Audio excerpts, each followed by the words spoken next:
Bueno, vamos a escuchar a continuación la exposición de la historiadora Diana Uribe sobre el origen de los alimentos transgénicos. Los alimentos transgénicos por Diana Uribe. 1983. La producción de alimentos transgénicos. En 1983, tres equipos de investigadores lograron en paralelo la producción de la primera planta transgénica. Uno de los equipos trabajaba con Monsanto, una gigantesca corporación, y los otros dos equipos pertenecían a las universidades, una belga y la otra estadounidense. Y esto marcó el principio de una tecnología que habría de transformar profundamente, cuyo alcance no tenemos manera de medir, la agricultura, la historia de la agricultura. ¿Por qué? ¿Qué son los alimentos transgénicos? Los alimentos transgénicos son plantas y organismos genéticamente modificados en laboratorio. Se habían hecho de otras maneras, se habían hecho en los campos, se habían hecho a través de los injertos, se habían hecho a través de otro tipo de experimentos. Y la mayoría de los alimentos que nosotros hoy por hoy consumimos son organismos genéticamente modificados. O sea, las especies ya no son salvajes como eran en las épocas remotas, sino que todas las especies son intervenidas de una u otra manera. Por ejemplo, el banano es estéril, la zanahoria que consumimos es una mutación que se encontró en Holanda en el siglo XVI. La diferencia con los transgénicos actuales es que esto se hace en laboratorio. Es decir, sin la necesidad de una reproducción sexual de la planta, sino a través de una intervención genética, de una modificación en laboratorio.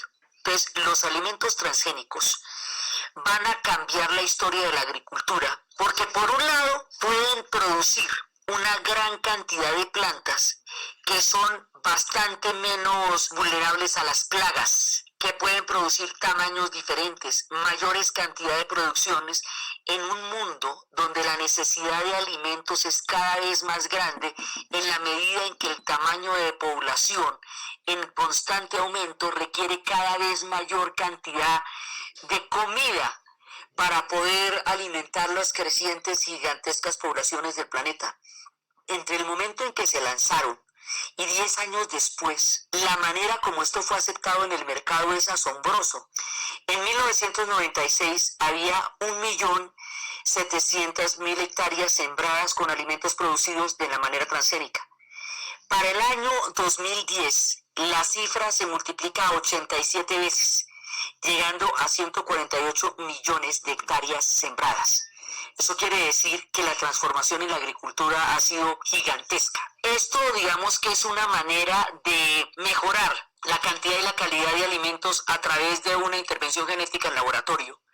Por un lado, ofrece muchísima más cantidad de alimentos, pero por otro lado también ha sido sumamente polémico. Primero, porque la manera como Monsanto se anticipó a la investigación la hace poseedora de la mayoría de las patentes de las semillas. Entonces ahí nos vamos a enfrentar con otro fenómeno que está adjunto al fenómeno transgénico, y es el monopolio de las semillas.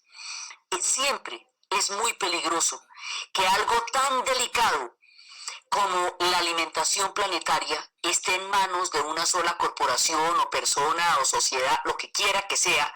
Siempre es peligroso una concentración de poder de tal tamaño que hace tan vulnerable al planeta como el alimento en manos de quien sea.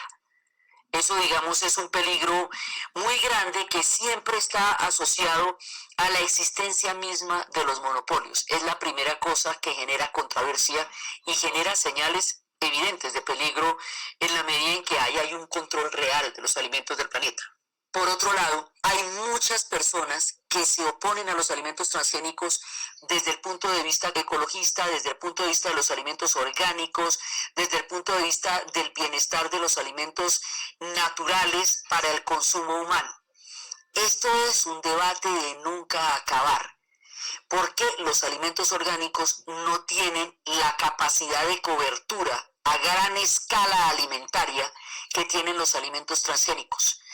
Quienes son partidarios de los alimentos transgénicos lo consideran una solución casi milagrosa al problema de alimentos del planeta.